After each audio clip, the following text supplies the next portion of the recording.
संयुक्त राष्ट्र के मंच पर ईरान के राजदूत अमीर सैद इरावनी द्वारा दी गई हालिया चेतावनी ने वैश्विक राजनीति और मध्य पूर्व के मौजूदा तनाव को एक नए मोड़ पर लाकर खड़ा कर दिया, जो बेहद गंभीर है। इरावनी का ये संबोधन मात्र एक राजनयिक बयान नहीं था, इसमें आक्रोश था, अंतर्राष्ट्रीय कानूनों की दुहाई और अपने देश की संप्रभुता की रक्षा के लिए किसी भी हद तक जाने का कड़ा संकल्प समाहित था। उन्होंने स्पष्ट रूप से वैश्विक समुदाय को आगाह करते हुए कहा कि ईरान के खिलाफ किसी भी प्रकार का भ्रम पालना भारी पड़ सकता है। उनके शब्दों में जो गंभीरता थी वो इस बात का संकेत है कि ईरान अब केवल बचाव की मुद्रा में नहीं है, वो जवाबी कार्रवाई के अपने वैध अधिकार को अंतर्राष्ट्रीय कानूनों के दायरे में पूरी दुनिया के सामने मजबूती से रख रहा है। इरावनी ने इस बात पर विशेष जोर दिया कि ईरान का परमाणु कार्यक्रम हमेशा से शांतिपूर्ण उद्देश्यों के लिए इस्तेमाल होता रहा है और वे लगातार कूटनीतिक समाधान की राह पर चल रहे थे। लेकिन अमेरिका ने इस शांतिपूर्ण संवाद की जगह सैन्य हमले को चुनकर स्थिति को भयावह बना दिया। ईरान के आरोपों की गंभीरता तब और बढ़ जाती है जब वे 28 फरवरी 2026 की तारीख का जिक्र करते हुए इसे अमेरिकी और इजराइल द्वारा किया गया एक असुनियोजित और अत्यधिक उकसाने वाला हमला करार देते हैं। उनका दावा है कि इस हमले में न केवल सैन्य ठिकानों को बल्कि घनी आबादी वाले नागरिक क्षेत्रों को भी निशाना बनाया गया, जिसमें परिणाम स्वरूप निर्दोष नागरिकों की जान चली गई।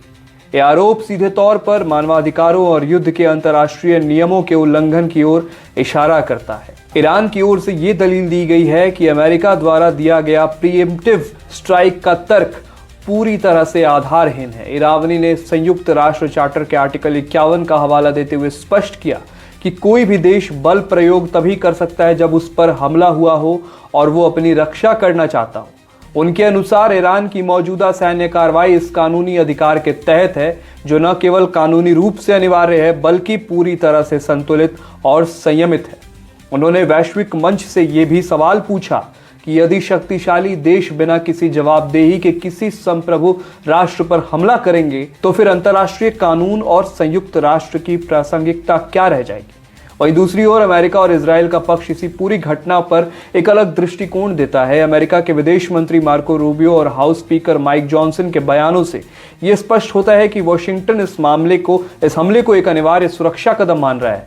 रूबियो का तर्क है कि ईरान से होने वाले तत्काल खतरे को देखते हुए यह कार्रवाई की गई, जिसे वे आत्मरक्षा के लिए उठाया गया कदम बता रहे हैं। हाउस स्पीकर माइक जॉनसन ने स्थिति को जटिलता और उसको स्वीकार करते हुए बताया कि इजराइल ने यह स्पष्ट कर दिया था कि वे अपने अस्तित्व की रक्षा के लिए अमेरिका के सहयोग के साथ या उसके साथ के बिना भी हमला करने के लिए तैयार है। ऐसी स्थिति में अमेरिकी प्रशासन के सामने अपने हितों और अपने सहयोगी की सुरक्षा के बीच संतुलन बनाना एक कठिन चुनौती थी। अमेरिकी अधिकारियों का मानना है कि यह ऑपरेशन बहुत ही सीमित दायरे और विशिष्ट उद्देश्यों के लिए किया गया था ताकि भविष्य में होने वाले बड़े खतरों को टाला जा सके। अमेरिका इसे लंबी जंग की शुरुआत नहीं बल्कि सुरक्षा सुनिश्चित करने वाला एक त्वरित सैन्य अभियान मान रहा है। इजराइल के प्रधानमंत्री ने भी इसे सैन्य कार्रवाई के पीछे रणनीतिक कारणों और अधिक विस्तार से समझाया है। उन्होंने कहा है कि ईरान बैलिस्टिक मिसाइल कार्यक्रम और परमाणु विकास की ऐसी स्थिति में पहुंचने वाला था जहां भविष्य में उन पर हमला करना लगभग निष्प्रभावी हो जाता। उनका दावा है कि यदि अभी कार्रवाई नहीं की जाती तो ईरान अपने ठिकानों और बंकरों को इतना मजबूत कर लेता कि उसे रोकना नामुमकिन हो जाता। उनका तर्क है कि ये बयान एक अस्तित्वगत खतरे की भावना से प्रेरित है, जहां वे मानते हैं कि ईरान को सबक सिखाने के लिए पिछले सभी प्रयास विफल रहे। इस पूरे घटनाक्रम में जो टोन उभर कर सामने आ रहा है वो अत्यधिक तनावपूर्ण है, चुनौतीपूर्ण है और अनिश्चितता से भरा हुआ है। जहां ईरान इसे अंतर्राष्ट्रीय कानून का अपमान और अपनी संप्रभुता पर प्रहार मान रहा है, वहीं अमेरिका और इजराइल इसे क्षेत्रीय स्थिरता और अपनी सुरक्षा के लिए किया गया सर्जिकल हस्तक्षेप बता रहे हैं। यह स्थिति न केवल इन देशों के बीच के रिश्तों को प्रभावित करेगी बल्कि पूरी दुनिया को एक संभावित बड़े युद्ध की आहट सुना रही है, जिसमें कूटनीति की गुंजाइश कम होती जा रही है और सैन्य विकल्प हावी होना लगभग तय माना जा रहा है।